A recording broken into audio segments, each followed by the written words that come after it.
Film का काम आ गया, जो मैंने कहा सनम हम आपके हैं, एक फिल्म थी, रोमांटिक फिल्म थी विथ न्यू कमर्स। उसमें ढेर सारे गाने थे। अब गानों पे खूब खर्चा किया प्रोड्यूसर ने। बड़े सिंगर्स, मतलब आशा जी से लेके, आशा भोसले जी से लेके उदित नारायण, अलका याग्निक, श्रेया घोषाल, बाबुल सुप्रियो, उस समय के जितने बड़े सिंगर्स थे सबके साथ उसमें काम हुआ।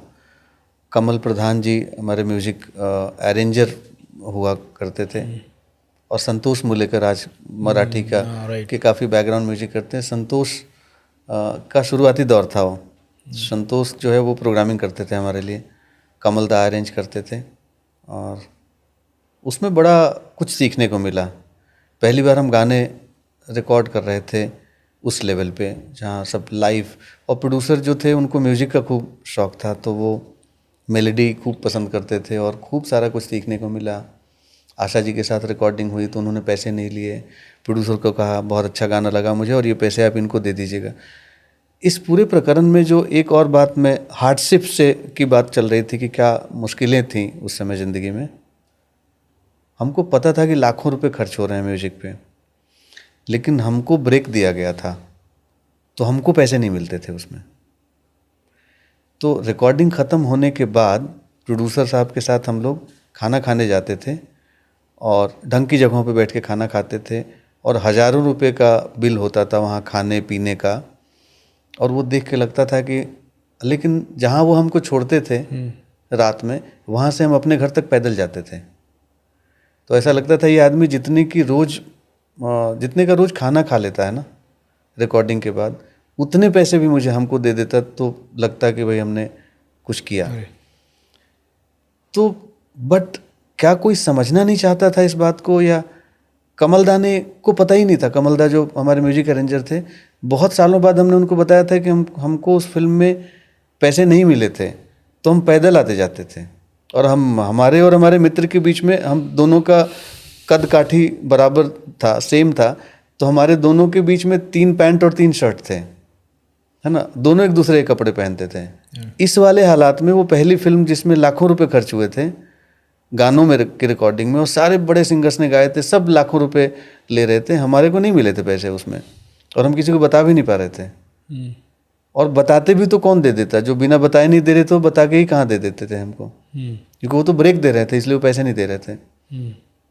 उनका बहुत धन्यवाद है, उन्होंने काम दिया हमको। लेकिन हमारी तरफ आके देखो जरा कि आपने काम दिया, उस काम तक पहुंचने के लिए आपको पता ही नहीं हमने खाना नहीं खाया है, आपको पता ही नहीं है कि हम इंतज़ार कर रहे हैं कि ब्रेक कब होगा और कब लंच ब्रेक होगा और हमको खाना खाएं, क्योंकि सुबह से कुछ नहीं खाया हमने। तो ये जो समय है, और उस समय बहुत लिमिटेड काम होता था, सैटेलाइट चैनल्स बहुत कम थे, नहीं के बराबर थे, डीडी आपके पास होता था, चाहे तो आप फिल्में कर लें या फिर ट्यूशन पढ़ा लें म्यूजिक का, और क्या ही कर लोगे आप। आज जो हालात हैं इसमें तो स्ट्रगल कुछ नहीं है। अगर आपको काम आता है तो आप भले स्टार ना बन जाओ, लेकिन कम से कम इतना तो हो जाएगा कि आपके पास इतने पैसे आ जाएंगे।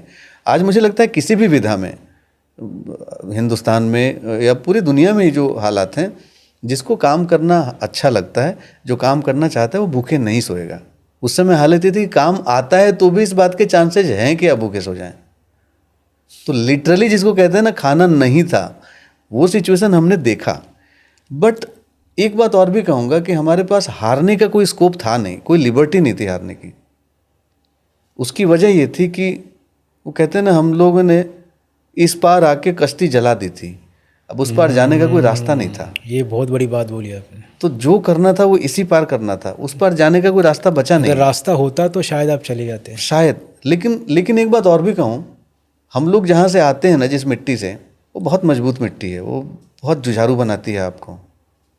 और आप जब हारते हो तो आपको दिखता है कि आपका पूरा परिवार हार रहा होता है, तब आपको लगता है नहीं यार, ये लड़ाई छोड़ नहीं सकते, इसको जारी रखना पड़ेगा। तो सिर्फ आपकी हार हो तब तो आप फिर भी रिस्पॉन्सिबल हो सकते हैं। जब आपकी हार के साथ कई लोगों की हार हो रही हो, या आपकी जीत के साथ कई और बहुत सारे लोगों की जीत हो रही हो, तो आपको लगता है ये जीत लेना ठीक है। अच्छा, हमारे लिए एक और भी लड़ाई थी। एक तो म्यूजिक करना था, अपने मन का काम करना था, दूसरा एक ये भी था कि परिवार की जो माली हालत थी, उसमें मुझे ये लग रहा था कि अगर मैंने कुछ कर लिया तो ये परिवार एक लीग आगे क्रॉस कर जाएगा, नहीं तो ये फिर वहीं का वहीं रहेगा। और मुझे ये बात समझ में आ गई थी बहुत शुरुआती दौर में कि मैं कुछ ठीक ठाक कर सकता हूँ जीवन में, थोड़ी कोशिश करूँगा, थोड़ा डिसिप्लिन रह जाऊँगा और थोड़ा ध्यान दे दूँगा तो मैं ठीक ठाक कुछ कर लूँगा। तो मुझे लग रहा था कि शायद ये जिम्मेदारी ईश्वर ने मेरे ऊपर दी है कि भाई कुछ कर ले और एक लीग क्रॉस कर ले।